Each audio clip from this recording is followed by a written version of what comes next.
Bonjour à tous, on se retrouve aujourd'hui dans une nouvelle vidéo dans laquelle j'avais envie de vous parler de mon année de PES, donc professeur des écoles stagiaires. Je voulais vraiment vous faire une vidéo un peu complète, ou en tout cas je vais essayer par rapport à mon expérience, de vous expliquer en fait de l'inscription au CRPE jusqu'à la titularisation. Donc, alors je vais essayer d'être spontanée, j'ai quand même pris des petites notes, mais bon, vous savez que j'aime bien le naturel, j'ai pas envie de réciter quelque chose, donc du coup, bon, on va essayer de suivre les notes, je vais essayer de pas me perdre.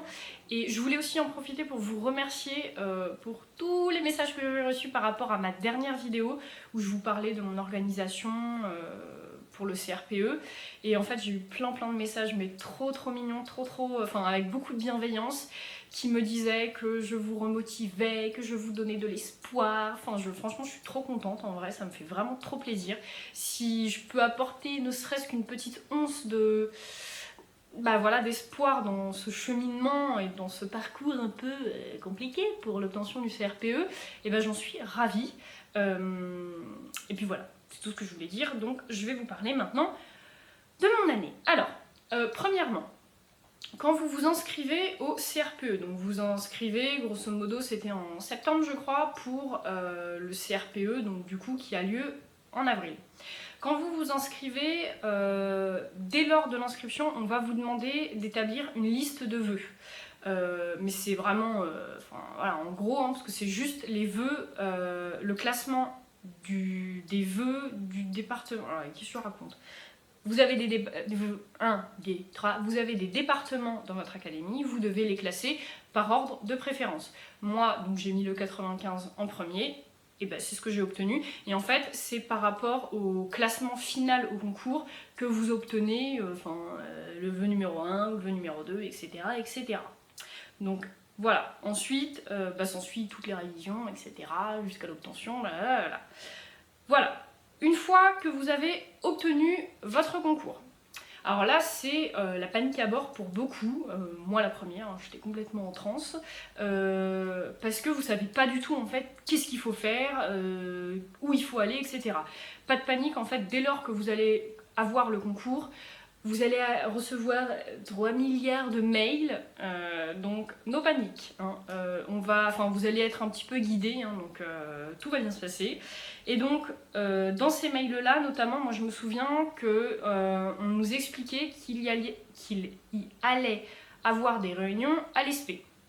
Réunions auxquelles je suis allée, et dans ces réunions-là, c'est vrai qu'on vous expliquait vraiment grosso modo l'année qui allait arriver. Suite à ces réunions, je me souviens, voilà, il y a des mails d'affectation en fait qui vont arriver. Donc vous avez deux affectations. Vous avez l'affectation de l'ESP. Moi, dans mon académie, en l'occurrence, il y a plusieurs ESP. Donc du coup, voilà, il faut savoir où vous êtes affecté. Et la deuxième affectation concerne bien évidemment votre école. Une fois que vous avez l'affectation pour votre école, ce qui est bien, et ce qui est vraiment conseillé, c'est de prendre contact avec votre binôme. Je sais que moi je l'ai trouvé via Facebook. En fait, sur Facebook, il y a plein de groupes en fait qui sont créés pour vous aider à retrouver votre binôme. Donc moi c'est par ce biais-là que je l'ai retrouvé. Et donc, voilà, et par chance, moi, j'avais eu mon affectation le dernier jour d'école, donc j'avais tout de suite appelé l'école, et en fait, je m'étais tout de suite rendue sur place pour découvrir un petit peu les locaux, et j'avais eu du coup mon niveau. Donc ça, c'était cool.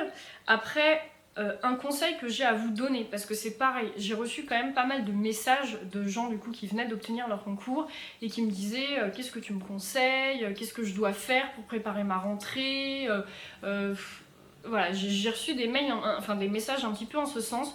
Le conseil que je peux vous donner honnêtement, c'est profiter de vos vacances, parce que l'année qui arrive, elle va être vraiment difficile. Je veux pas vous décourager, hein, mais voilà, je vais être honnête avec vous, ça va être une année difficile, beaucoup de pression, beaucoup de stress, donc savourez vos vacances. De toute façon, là c'est très compliqué parce que finalement votre binôme, elle aussi est en vacances. Moi je sais qu'en l'occurrence, elle était à l'étranger, donc du coup on n'a pas du tout pu préparer l'année ensemble. Et quoi qu'il arrive, vous n'avez aucune idée en fait de là où vous allez.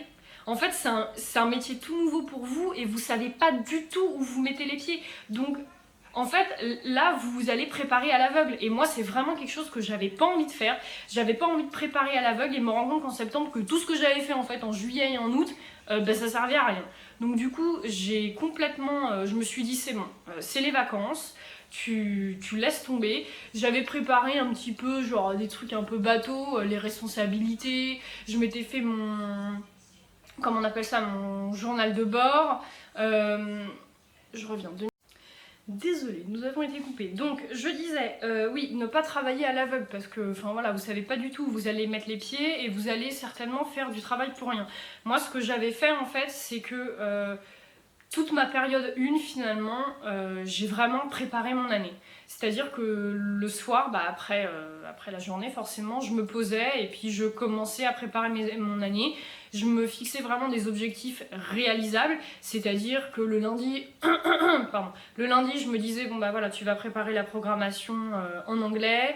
Le mardi, je me disais, tu vas préparer ta prog en EMC. Et puis voilà, j'avançais vraiment petit à petit. Et c'est ça, en fait, qui m'a vraiment aidée et j'ai vraiment pu savourer mon été. Donc vraiment, ne paniquez pas parce que ça ne sert à rien. Hein, ça ne sert à rien, de toute façon, vous allez vous en sortir. Hein, vous n'allez pas mourir, tout va bien se passer.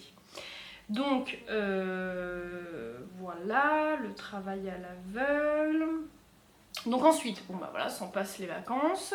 Et après, il va y avoir la pré-rentrée. La pré-rentrée, alors, selon les écoles, c'est soit le dernier vendredi juste avant la rentrée, soit c'est le jeudi et le vendredi. Donc moi je sais que c'est jeudi et vendredi. Ça tombait un petit peu mal parce que pour le coup il y avait la pré-rentrée à l'école, il y avait la pré-rentrée le jeudi à l'ESP, sauf que moi ma pré-rentrée c'était jeudi et vendredi. Bon, bref, on s'en fiche. Donc je suis allée à la pré-rentrée à l'ESP le jeudi. Ce qui s'est passé, c'est que on a eu une réunion, pareil, qui nous expliquait un peu ce qui allait se passer. J'ai un truc dans la gorge, je vais m'étouffer.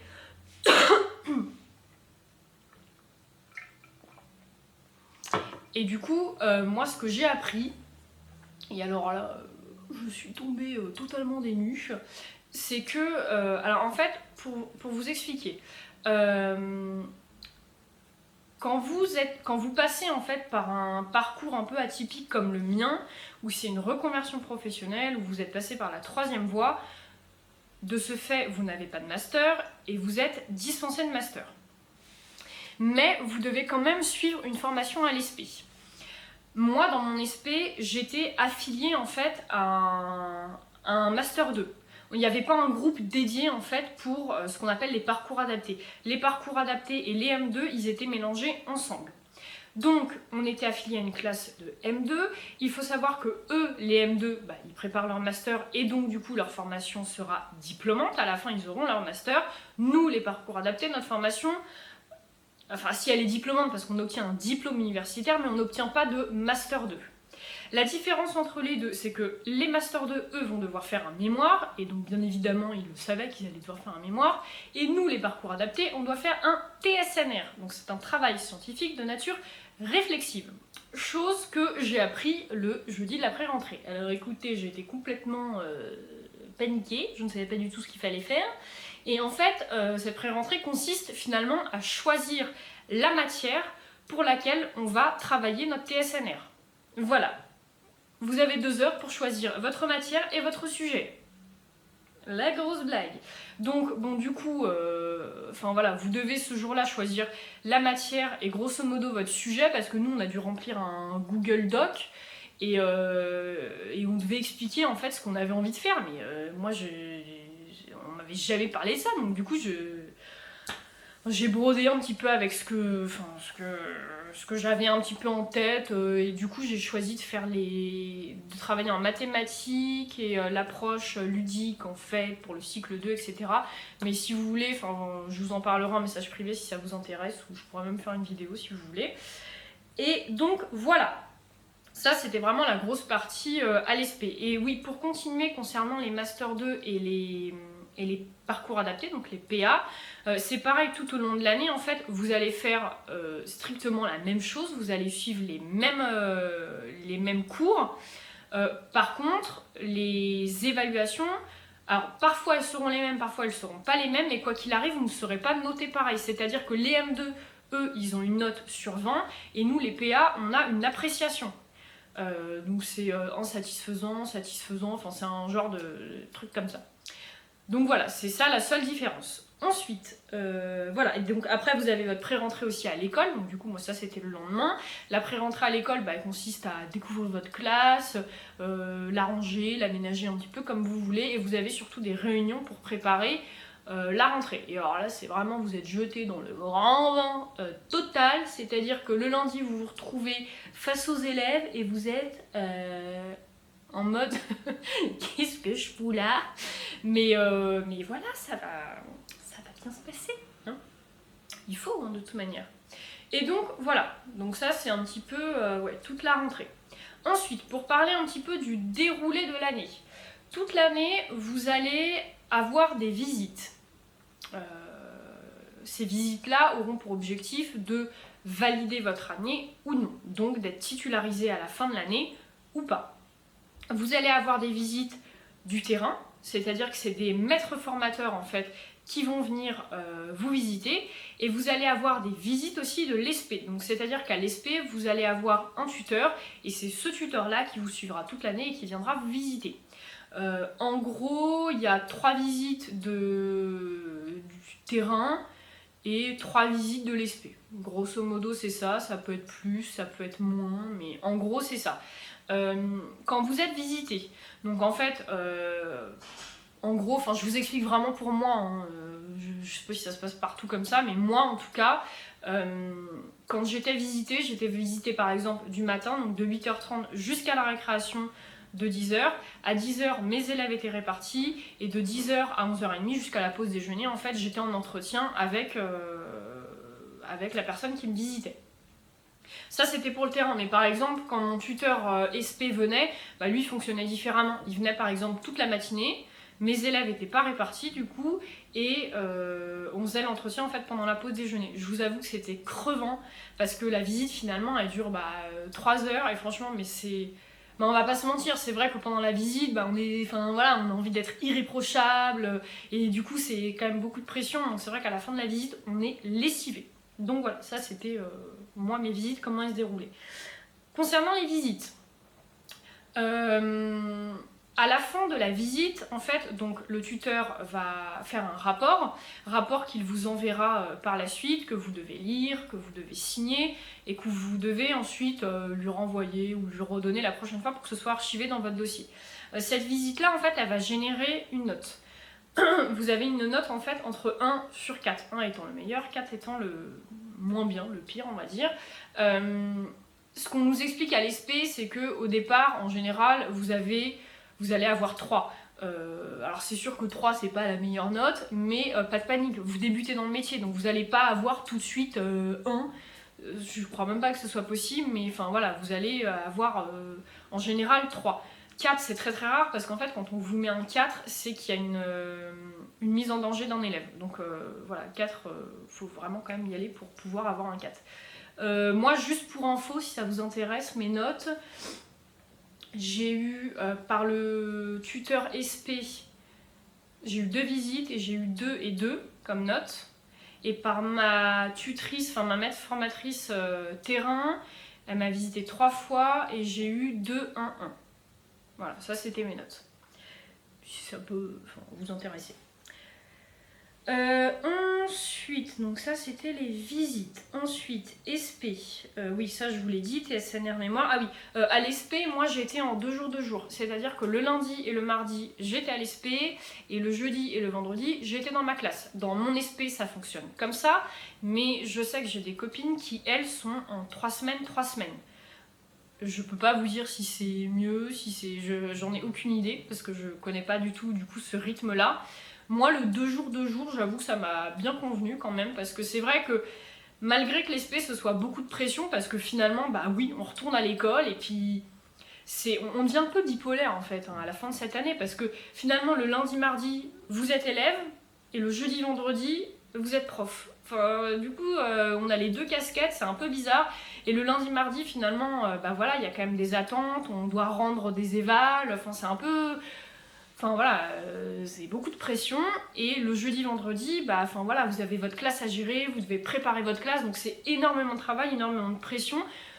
Mais voilà, moi je sais que le lundi, mardi, quand j'allais à l'ESP, je retrouvais toutes mes copines de fac, on était toutes dans le même bateau, toutes dans la même galère, et c'était mais tellement une bouffée d'oxygène en fait de pouvoir parler, échanger avec des gens qui étaient dans la même situation que nous, même si mes collègues à l'école je les adore, il n'y a pas de souci, mais c'est pas pareil, ils vivent pas la même chose que nous en fait à ce moment-là, et du coup, c'était vraiment, ça faisait vraiment du bien quand même de toutes les semaines pouvoir avoir cette petite bouffée d'oxygène entre guillemets, même si quand j'étais vraiment dedans à l'ESP, je ne disais pas ça, mais c'est vrai qu'avec du recul, je me rends compte que c'était quand même cool de voir mes copines à la fac. Autre chose, durant votre année, ça moi je le savais déjà parce que du coup, quand je passais mon concours, j'avais une copine PES qui me l'avait dit. Lors de votre année de PES, vous allez faire un stage massé. Qu'est-ce que c'est un stage massé? En fait, tout au long de votre année, quand vous êtes dans votre classe, donc je prends mon exemple, moi tout au long de l'année j'étais en CE1. Ça c'est ce qu'on appelle le stage filé, donc c'est quelque chose que vous allez faire tout au long de l'année. Et donc moi c'était en mars, on a eu ce qu'on appelle un stage massé. Le stage massé, donc ça dure 3 semaines. Pendant 3 semaines en fait, je ne suis pas allée à la fac et j'avais une classe en pleine responsabilité. De moyen grand, donc en maternelle. Le stage massé, en fait, ça vous permet de découvrir un autre niveau, d'être en pleine autonomie dans cette classe, et donc en général, vous êtes dans une autre école, enfin c'est pas en général, c'est vous êtes dans une autre école, en général dans un autre cycle, et donc dans un autre niveau. Donc moi, du coup, je suis passée du cycle 2 dans une école à Garges-les-Gonesse à un cycle 1 dans une maternelle à Saint-Brice-sous-Forêt. Donc voilà, c'est très très déroutant parce que du coup c'est toute une routine en fait qui est explosée. Vous avez l'impression en fait de revivre une deuxième rentrée parce que c'est une nouvelle école, c'est une nouvelle équipe, c'est des nouveaux parents, c'est des nouveaux locaux, des nouveaux élèves, c'est tellement de choses en fait qui sont chamboulées et c'est mais tellement perturbant. Et donc ça, le stage massé c'est une étape obligatoire. Alors pareil, je ne suis pas sûre que ce soit le cas dans toutes les académies parce que quand j'ai fait mon stage massé, j'avais reçu en fait par message sur mon compte Instagram des gens qui me disaient ah bon, moi j'ai pas ça dans mon académie, donc voilà, moi encore une fois je parle de mon expérience et de ce que moi j'ai vécu dans l'académie de Versailles. Donc voilà, vous allez avoir ce stage massé là. Ce stage massé c'est pareil, c'est beaucoup de pression parce que finalement vous êtes visité 2 fois en 3 semaines. Ce qui est beaucoup finalement parce qu'en général tout au long de l'année vous êtes visité qu'une fois par période ou 2 fois par période, donc sur une période c'est 7 semaines en gros, mais là vous êtes visité 2 fois en 3 semaines. Et moi je sais que ces 2 dernières visites, ces 2 visites que j'ai eues pendant mon stage massé, c'était les 2 dernières de mon année. Voilà, qu'est-ce que je voulais dire d'autre? Oui, et quand vous avez du coup vos dernières visites, c'est à ce moment-là en fait que finalement vous savez si vous êtes validé ou pas. Alors moi je sais que mes tuteurs du coup ils m'avaient dit en fait toutes mes notes en fait au fur et à mesure et ils m'avaient dit l'appréciation qu'ils allaient me mettre en fait, s'ils étaient pour ou pas ma validation. Donc en gros, à la fin de mon stage massé, je savais si j'étais validée ou pas. Même si à la fin, quoi qu'il arrive, votre dossier, en fait, je crois qu'il passe en commission de validation et que c'est pas eux en fait qui ont le dernier mot. Mais bon, si vos 2 tuteurs vous valident, normalement il n'y a pas de souci, vous êtes validé. Donc du coup, voilà. Et à la toute fin, une fois que toutes les visites sont terminées, vous allez avoir ce qu'on appelle le rapport conclusif où il y a tout un tas de compétences en fait que vous êtes censé avoir acquis et qui sont validés ou pas par votre terrain. Ça c'est un rapport que vous devez signer à votre circonscription. En tout cas moi je suis allée le signer en présentiel, mais je crois que maintenant ça se fait sur internet parce que c'est pareil en fait quand vous entrez à l'éducation nationale, vous allez avoir une boîte mail pro. Donc AC quelque chose, donc moi c'est AC Versailles vu que je suis dans l'académie de Versailles. Ensuite vous allez avoir aussi un compte sur eProf où là aussi vous allez avoir une messagerie. Alors en gros, je fais une petite parenthèse, mais pour vous expliquer, AC Versailles c'est votre compte, je dis AC Versailles, AC Créteil, AC tout ce que vous voulez, mais votre boîte mail comme ça à C Versailles, c'est votre boîte professionnelle par laquelle tout le monde peut vous contacter. En revanche, votre mail que vous avez, enfin votre boîte mail que vous avez sur eProf, c'est une boîte mail où c'est que en interne en fait qu'on peut vous contacter. Et c'est que les trucs officiels, par exemple votre résultat de mouvement, tout ça, c'est sur eProf que vous l'aurez. Voilà, c'est un petit truc à savoir.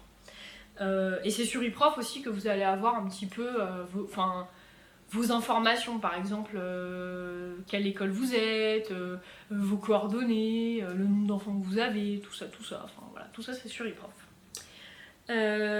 Ensuite, on arrive à la fin.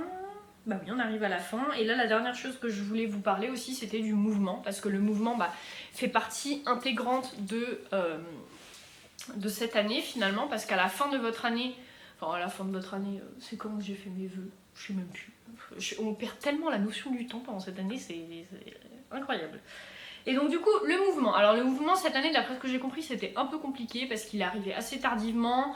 Tous les syndicats en fait ont travaillé dessus et en fait, apparemment il y a plein de choses qui ont changé. Bon après je pourrais pas trop vous dire quoi étant donné que moi c'est la première fois que je le fais. Mais en gros, le mouvement, vous allez devoir choisir, vous allez devoir établir une liste de 30 vœux. Parmi ces 30 vœux, vous allez devoir faire 6 vœux géographiques, donc c'est-à-dire 6 vœux de circonscription. Donc dans une circonscription, forcément, il y a plusieurs écoles. Donc vous allez devoir faire ces 6 vœux géographiques-là, et ensuite vous allez devoir faire 24 vœux d'école. À chaque fois, vous pouvez préciser si c'est de l'élémentaire que vous voulez ou de la maternelle. Moi, j'ai mis que de l'élémentaire parce qu'à la fin de mon stage massé, je me suis rendu compte que la maternelle n'était pas du tout faite pour moi.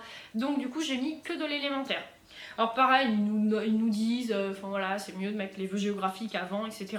Moi, j'ai pas du tout fait ça. J'ai d'abord mis mes 24 vœux d'école et j'ai mis mes 6 vœux géographiques à la fin parce que je savais que potentiellement, en fait, j'avais quand même un peu mes chances pour obtenir un titre définitif, donc c'est-à-dire être affecté dans une école de manière définitive, parce que j'avais 2,33. Alors, je pars dans les trucs, à mon avis, si vous venez d'obtenir votre concours, vous n'allez rien comprendre. Mais en gros, quand vous venez d'avoir votre concours, vous avez d'office 0,33 points. Ça, de base, c'est ce que vous avez la première année. Quand vous avez 0,33 points, je ne vous cache pas que c'est un peu compliqué d'obtenir de suite un titre définitif. Mais ensuite, il y a des circonstances en fait qui vous permettent d'obtenir dès la première année aussi davantage de points. Donc moi j'ai 2,33 parce qu'en fait dès lors que vous avez un ou plusieurs enfants, vous avez d'office 2 points. Et c'est vrai qu'avec 2,33 on peut obtenir plus de postes. Alors attention, on n'obtient pas non plus, moi je peux pas obtenir à l'école qui est en bas de chez moi par exemple, c'est pas possible. Les postes là-bas ils partent à 40 points, donc ça je l'aurai dans une quinzaine d'années peut-être. Mais moi étant donné que je demande des zones un petit peu compliquées, et c'est mon choix, je veux aller dans des zones comme ça, les postes forcément sont pas hyper demandés. Donc du coup, ils valent pas grand chose. Et en demandant des écoles dans des zones un petit peu compliquées comme ça, je savais que j'avais quand même mes chances d'obtenir un poste à titre définitif. C'est pour ça que j'ai d'abord mis les écoles que je voulais. Donc voilà, et il y a une deuxième partie aussi de vœux que vous devez faire, et apparemment c'est nouveau depuis cette année, vous devez faire des vœux larges, donc des vœux de bassin. Moi, dans mon département, le 95, il est découpé en, je sais même plus, je crois que c'est 6 bassins. Je sais pas, je mettrai pas ma main à couper, mais en gros, voilà, on va dire que le département est découpé en 6 bassins. Mais un bassin, c'est genre énorme, quoi. Un bassin, ça regroupe parfois 3 ou 4 circonscriptions. Et vous êtes obligé de faire au moins un vœu de bassin. Donc voilà, et à la suite de ça, vous obtenez les résultats du mouvement, donc un peu plus tard. Et donc le mouvement, en gros, il y a 3 phases. Donc la première phase du mouvement, donc c'est les premiers résultats qui tombent, ce sont tous les postes à titre définitif. Donc moi, c'est ce que j'ai obtenu, et l'année prochaine, j'aurai de nouveau des CE1 dédoublés, je change d'école, mais j'ai obtenu un titre définitif. Donc tant que je ne referai pas le mouvement, je serai de toute manière affectée dans cette école-là de manière définitive. Ensuite, les deuxièmes résultats qui vont tomber, donc là ils sont tombés début juillet, ce sont les postes à titre provisoire, donc c'est-à-dire que c'est les gens qui vont être affectés dans les écoles, mais l'année prochaine ils seront obligés de refaire le mouvement parce qu'ils sont pas titulaires de leur poste. Et enfin, le troisième mouvement qui lui a lieu à la pré-rentrée, c'est vraiment tout fin août. Là c'est encore des titres provisoires, puis c'est les postes qui restent en fait, les postes qui n'ont pas été attribués, et là c'est un peu compliqué, mais voilà. Après j'avoue que j'en sais pas plus, moi je sais surtout ce qui me concerne, et donc du coup moi le titre définitif que j'ai obtenu. Et donc voilà, je crois que c'est tout ce que j'avais à vous dire. Si j'ai oublié quelque chose, dites-le moi sur Instagram, tout ça, et peut-être que je pourrais essayer d'en reparler en story sur Insta. Mais non, je crois que j'ai quand même fait le tour de tout ce que j'avais à vous dire. J'espère que cette vidéo vous aura été utile, vous aura rassuré entre guillemets, en tout cas sur la suite des événements après le concours. Voilà, je vous cache pas que c'est une année qui est... moi je l'ai... c'est pas que je l'ai mal vécu, hein, je vais pas dire ça, mais voilà, c'est beaucoup de stress quand même cette année. Enfin voilà, je vais pas me répéter, mais entre les spé, entre notre classe à gérer, c'est quand même beaucoup de stress. Il faut savoir un petit peu se positionner. Moi je pense clairement j'ai jamais trouvé ma position, parce que voilà, c'est hyper tu es schizophrène quoi, la fin de ton année. Donc bon, très compliqué. Je suis bien contente que ce soit terminé. Je suis trop contente d'être titulaire de mon poste maintenant et de pouvoir aménager ma petite classe comme ça, comme je veux. Enfin bon, bref, je suis trop contente. Et donc voilà. Maintenant, moi, j'essaye de préparer déjà ma rentrée pour pouvoir être un petit peu tranquille pendant la suite des vacances. Mais vous, PES, qui allez débuter votre année, profitez de vos vacances, savourez. Même ceux qui préparent le concours, savourez de vos vacances. Fixez-vous des objectifs. Voilà, moi comme je vous disais dans la préparation de mon concours, j'ai commencé en septembre à réviser. Donc là vraiment c'est les vacances, reposez-vous, profitez de votre famille, de vos amis, du soleil, faites ce que vous voulez. Je reste bien évidemment active sur les réseaux sociaux. Je vous aurais mis mon compte Instagram là, quelque part par là, en début de vidéo, et de toute manière vous le retrouvez aussi à la fin. Je vous fais plein de gros bisous. Prenez soin de vous, reposez-vous et profitez de la vie. Bye!